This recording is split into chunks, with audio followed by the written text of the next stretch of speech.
Alright, this video is going to be a little different. It's a tier list video. I'm going to be ranking every single Warhammer Fantasy race, what they would be like to live as. So, a few rules. You're not going to be born as them and live your life as you would as them. Your conscious is going to get put into the baby of one of their bodies, so basically you're just going to be restarting life as one of these peoples. That changes it a lot, so starting off immediately with the easy one. These guys, these are humans of Koresh. It's a fan. It's a fan drawing, but miserable. Immediately, right off the bat, miserable. They're literally described as prey. Your role in the ecosystem of Koresh is prey. You get preyed on, so yeah, miserable. Beastmen, another easy one, miserable. They spend their entire lives coping about how much better humans are than them. All they do, the only pleasure they derive in their life is from inflicting misery on humans. So, as a beastman, even if you wanted to live a normal life, if you abandon the herd, you'd basically just be outcasted from every society, and you'd probably also go into coping about how much you wish you were still human. So yeah, beastmen, miserable. Minotaur is another easy one, slightly better than beastmen, only because you're big and strong, and you won't die as easily, literally only because of that. Let me get this one out of the way. Slan, long and incredible. You are literally worshipped as, well, I don't know if they actually worship you, but you're literally at the top of the society of Lizardmen plus your magic, so long and incredible, big win. This is, I used an image of Ganishka from Berserk for this, but this is an Indin. That's supposed to represent an Indin. Ind is just a basic bitch human society. Not too bad, not too good. It really just depends on how much you like hot climates, but you'd probably be born with more melanin, so you'd be able to handle it better if you're white like me, so pretty average medieval shit. Bretonnians, bad. I use a knight for the image, but if you were born in Bretonnia, you are definitely not going to be a knight. You're going to be a disgusting peasant with a mutation, like a big lump from a tumor in your head. Bretonnian, no siree. Bone Crusher Giant, long and incredible. Now that one might be a little controversial, but as a Bone Crusher Giant, you are a more pure version of a regular giant, because the reason giants are so stupid and big is because they are inbred descendants of the Sky Titans, and the bigger they are, not the more inbred they are, the more pure they are. So a Bone Crusher Giant is more intelligent, and he's also more, he's even bigger, up to 2 times bigger than a normal giant. So, even if you weren't keeping your intelligence and you were taking theirs, you'd still be about as intelligent as a human if you were a Bone Crusher Giant, maybe a little stupider. But, if you take the initiative to go and build yourself a new Sky Titan fort and bring a few mammoths along as a herd, you could live a long and incredible life, a couple hundred years. Giant, good life. Now, people often besmirch giants. They say they aren't good. They say their lives are terrible. Now, for the most part, yeah, most giant lives are terrible. Usually they get hunted down by ogres, humans, Norskins, Wolfric, all these threats to giants, but you gotta remember the rules. You're bringing your intelligence into the body of a giant. So as a giant, you could do so much shit with the size and strength of a giant. Now, you're not winning a fight against anything that is your size, mainly because most things that are your size, at that size, would be quadrupeds, and the human body is not good at fighting things its size that are quadrupeds. But what are the odds of that? Most of the time you're going to be fighting things that are like 2'4" compared to you, probably even shorter, like 1 inch tall compared to you. So the life of a giant is pretty easy. All you have, so an idea, if this ever happens to you, if you ever become a Warhammer Fantasy giant, go into the logging business. You can rip up a tree, use your hand to get all the shit off of it, then boom, an easy log for selling for a big batch of bread or whatever. So Lives of Giants, very good, very, very keck, very awesome. Let me get these out of the way. Norskins and where are they? Norskins and Kurgans, shitty lives. You live in the freezing cold, and your only respite comes from worshipping Slaanesh, and every time you worship Slaanesh, you blow a fat load. So that's the only pleasure you get from being in Norska. Big L, if you ever were born into Norska. This is a Cathayan dragon, obviously long and incredible. You're literally a god. Well, a god to the Cathayan people. You're still just like a fucking intelligent dragon. Big win. Monkey people. These are the monkey people from the Mountains of Heaven, if you don't know. the Mountains of Heaven, are south of Cathay, between Ind and Cathay. And they also border the north of Koresh. Monkey people live there. We don't know a lot about their quality of life, but we do know that they are ruled over by the Monkey King, and their society is very disorganized because they're fucking monkeys. I would imagine that you would have a lot of opportunities because you wouldn't be treated like a beast man. You'd just be a monkey person. Pretty average, yeah. Skaven, miserable. Yes, the life of a Skaven is very miserable. You're born into a shithole.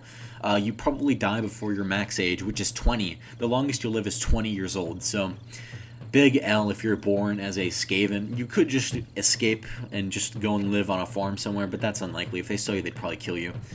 Hold on, let me get some averages out of the way. Cathay, average medieval Chinese citizen. Talayan, Renaissance Italian citizen. Estalia, okay, this one might be controversial. I think Estalians live pretty good. I'm not sure if, so Estalia doesn't have a lot of lore, but I'm not sure if Estalia is split up into warring states or if it's one state.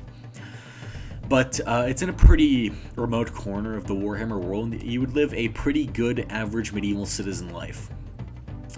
With all those conquistadors bringing gold from back home, I honestly think it would be a better life than most places. Wait, hold on. Okay, fuck, I forgot the Empire. The Empire isn't here, but just know that they're in bad. For the Empire, Imperial citizens live very shitty lives, medieval citizen lives, but also they're going into the early industrial phase. Like, the early industrial era is what brought ideologies like communism. It was so fucking terrible. It was an awful time to live. So definitely bad. Right there with Britannia.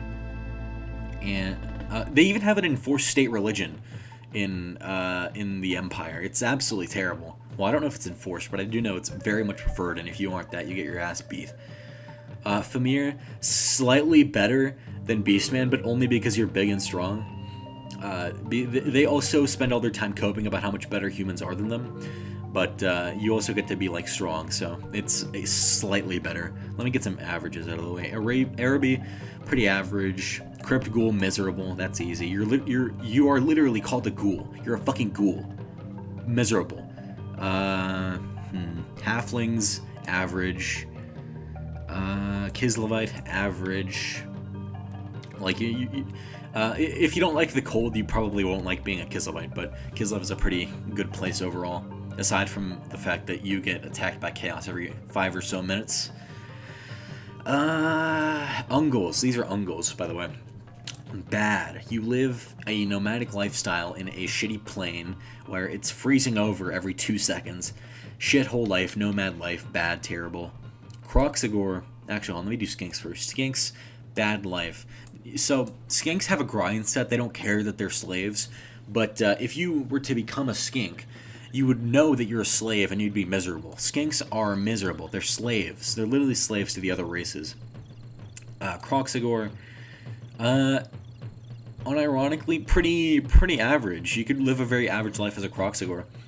Not as good as a giant because, you know, you can't do much. But if you can escape Lustria as a Croxagore, you can live a pretty good life in a human society. If they bother to accept you.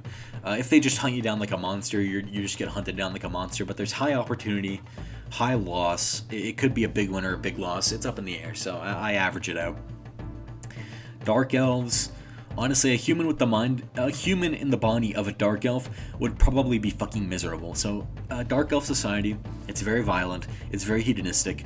You would be able to extract nothing from that. You'd either die immediately, or you'd get enslaved by another Dark Elf and then get tortured to death for 30,000 years. No, absolutely not. To contrast that, these are High Elves. Their heads are kind of beheaded here, but whatever. Long and incredible. Really anywhere where you can be born as a High Elf is wonderful. It's literally the peak of medieval living. Everybody's a noble, I think. I'm not sure. It might just be grimdark as fuck, but Oh, these are the tribes of Albion. Pretty bad life. You're just living a Celtic life, but worse because Albion is shithole. Albion is terrible. This is actually ancient Warhammer history. This is the pre-imperial Germanic tribes. Pretty much the same as Albion. living in one of these tribes would be slightly better than living in the Empire, but only because your arm isn't going to get torn off in a factory. Your arm is going to get torn off by an orc instead, so at least you'll die in battle instead of a orc accident. Fishmen. So fishmen really depends. You're going to be in the bottom of the ocean with a human mind. You're going to be fucking terrified. But if you can escape and go to like a river or a pond or something and just live in there instead of the ocean, then you could probably go from miserable to bad, because you're basically just going to be a person who's like a disgusting freak, the menfish. So it could be a big win or a big loss, it depends. Orcs, miserable. So first of all, if they sense that you're not orky enough, they kill you immediately, so you're probably going to die instantly. But even if you do live past that, you're a fucking orc. Nobody likes you except for other orcs, and even then they'll probably kill you if they realize that your brain isn't orcified. Miserable. Every single green skin. I'm miserable. Just immediately big L. No wins. No big wins. Vampire, actually pretty good. You can live a pretty good life as a vampire. Like, you have magic. You're strong, but you're also despised by human civilization. But you also have all the skills to infiltrate human civilization or take over human civilization. So, vampires, pretty good lives. Ogre, also pretty good lives. You can work with pretty much every other society. Odds are you're not going to get torn limb from limb, and you're also intelligent enough to not be a fucking dumbass. So, yeah, pretty good life. You could pretty much go anywhere you want. Snakes of Naga, Snakes of Koresh, and the Blood Nagas.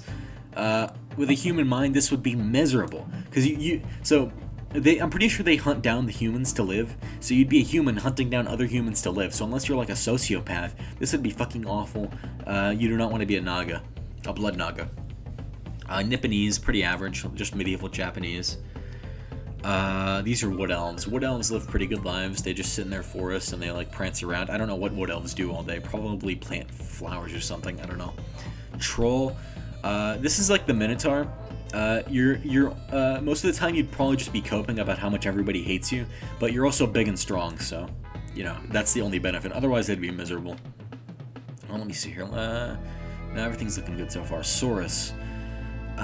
Yeah, probably bad as well. Wait, hold on. Why are skinks and bad? No, you'd be miserable as a skink. What the fuck? Okay, well, Saurus are bad. You're still a slave, except you're a soldier slave, and you die in battle instead of in a work-related accident like a skink.